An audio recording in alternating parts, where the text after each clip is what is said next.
Yo guys, good afternoon. So yun, natapos na natin gawin yung ENC na HK416 na dinala kanina lang. So ito na siya. Okay na. Yung semi niya, okay na rin. Full automatic, okay na rin. Yung safe, okay na rin siya. So naging problema lang naman ito is start nung pinalta ng owner ng trigger. Yan, nakita nyo color rin.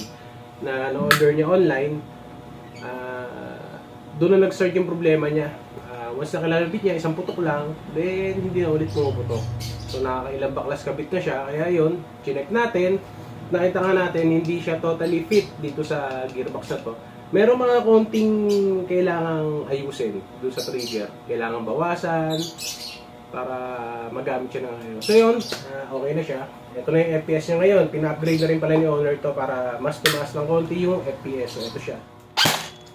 465 465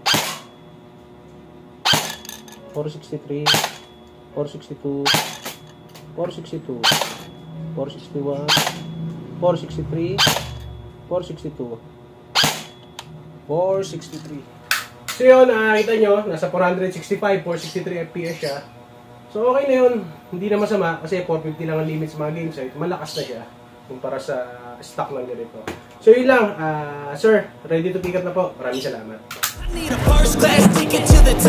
guys, good morning. I'ma take you to the clinic. If you want a taste, come at me and you will be replaced. They won't find a trace of you anywhere or any place. Oh, if you try, you just might get a little bit of trouble.